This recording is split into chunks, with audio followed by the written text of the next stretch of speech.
Yan. Na ipipelikula kita at the same time. Nasa si Justin? Quick! Ipapadala ko sa inyo. Justin! Say hello to me, Justin! Oh, nakapelikula ka rin dito, ha? Ayan, nakikita, ayan, nakapelikula ka rin, nakikita mo, ha?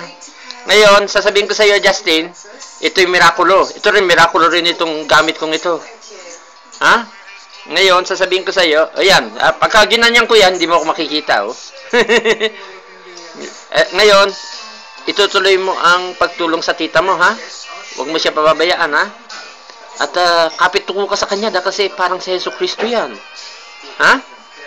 At may sinabi, magiging milyonaryo rin yan. Pare-pareho tayo, ha? Hindi itong taon na ito, baka sa isang taon, sabi niya. Kaya sabi ko sa inyo, tuloy-tuloy na ito eh. Di ba, nung umuwi ako, sabi ko sa inyo, mga mangyayari. Ito na, nangyayari na, face-to-face na tayo. At ako si Catherine, natutuwa. Alam mo, ginawa ni Catherine, napaihi sa kakatawa. Kasi pinatatawa ko. Anyway, sige na, ha? At kausapin ko si tita mo. Kasapin ko si Tita Nene. Sige. Okay, gusto ko makita yung aso. Teka muna, gusto ko makita yung aso. Dali mo nga yung aso.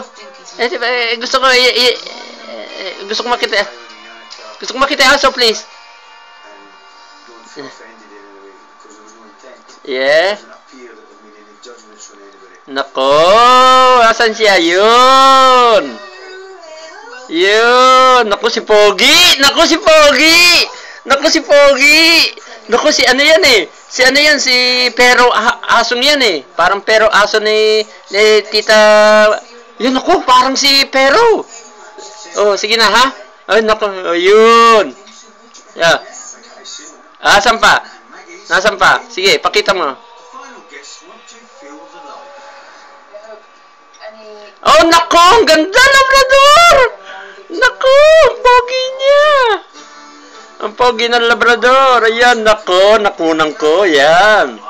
Yan. Sige na, ha? Yan. Naku, ang bait. Sino nagbigay sa'yo? Sino Sabi mo kay Tito Nanding, salamat, ha? At saka sabi mo ka sa Tito Dading mo, huwag siyang pababayaan, ha? Ang Tita Nene. Ha? Sige na. At ito, may papakita pa ako sa'yo bago ako magpaalam, ha?